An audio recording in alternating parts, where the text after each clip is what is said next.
নমস্কাৰ বন্ধুসকল, ফুড লাভাৰ্ছলৈ পুনৰবাৰ আপোনালোকক স্বাগতম জনাইছোঁ নতুন এটি ৰেচিপি লৈ। আশা কৰোঁ আপোনালোকে ভিডিঅ'টো সম্পূৰ্ণলৈকে চাব।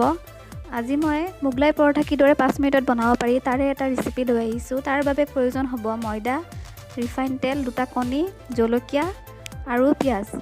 আহকচোন কিদৰে বনাই চাই লওঁ। প্ৰথমে আমি ময়দাখিনি ৰিফাইন তেল আৰু নিমখেৰে সানি ল'ব লাগিব। ভালদৰে মঠি ল'ব লাগিব। আপোনালোকে সোৱাদ অনুযায়ী নিমখ আৰু অকণমান ৰিফাইন তেল 1 টেবুল স্পুন হিচাপে ধৰি ল'লেও হ'ব। এচামুচ ৰিফাইন তেল মিহলি কৰি ডোটো বনাব লাগিব।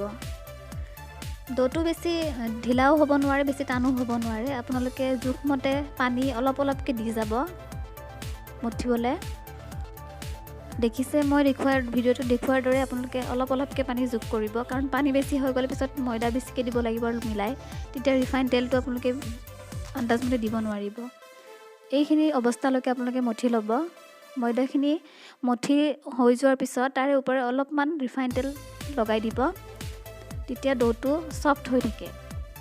আমাৰ ডোটো তৈয়াৰ হৈ গ'ল। এতিয়া অকণমান সময় ৰেষ্টত ৰাখিব ডোটো। তাৰপিছত আমি পৰঠা বনাবলৈ মোগলাই পৰঠা যিহেতু ভিতৰত আমি কণীৰ পুৰ তৈয়াৰ কৰিব লাগিব। এতিয়া আমলেট যিদৰে আমি তৈয়াৰ কৰোঁ ঠিক সেইদৰে পিঁয়াজখিনি আৰু কেঁচা জলকীয়াখিনি আৰু নিমখৰ সৈতে যোগ কৰি ল'ব। কণী সাৱধানে দি দিব তাতে ভাঙি। মই 2টা কণীয়ে লৈছিলোঁ, আপোনালোকে যদি বিচাৰে কণী বেছিকৈও ল'ব পাৰে।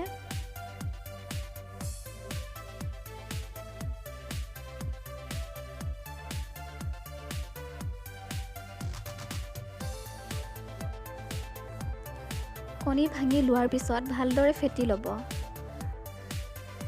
কণীৰ বগা অংশ আৰু হালধীয়া কুহুমৰ অংশখিনি ভালদৰে মিহলি কৰি ল'ব।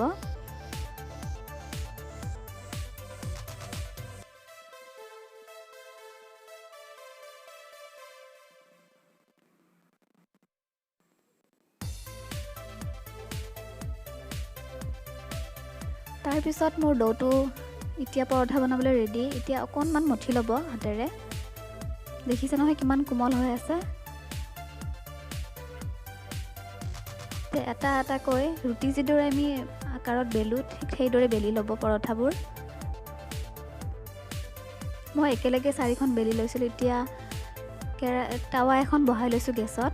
ফ্লেমটো আপুনি প্ৰথমে অলপ হাই ৰাখিব, তাৰপিছত অকণমান ৰিফাইন তেল দি তাৰপিছত পৰঠা দি দিব। তাৰপিছত পৰঠাটো অকণমান গৰম হোৱাৰ পিছতে তাৰে ওপৰত আমি কণীৰ পুৰখিনি অলপ অলপকৈ দি যাব, মাজৰ পৰা দিব।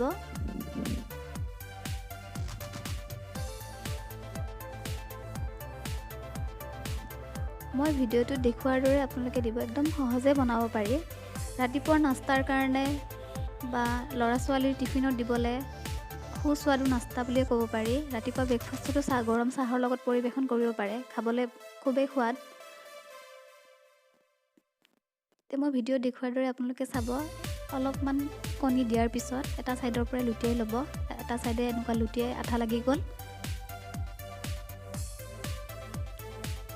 তাৰপিছত আনটো ছাইডো আপোনালোকে আনি মাজত লগাই, যিদৰে আমি অমলেটটো ভাজ লগাওঁ ঠিক সেইদৰেই।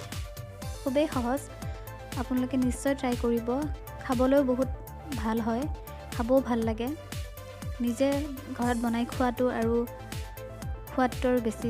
নিজে আপোনালোকে এবাৰ হ'লে চেষ্টা কৰিব ঘৰত। যদি বিচাৰে তেল যদি দৰকাৰ হয় আৰু অকণমান দি দিব।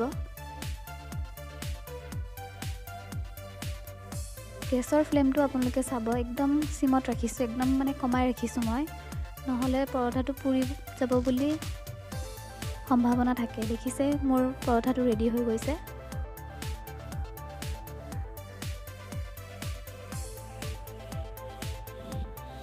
এটিকৈ ঠিক সেইদৰে গোটেইকেইখন পৰঠা মই এইদৰে বনাই ল'লোঁ।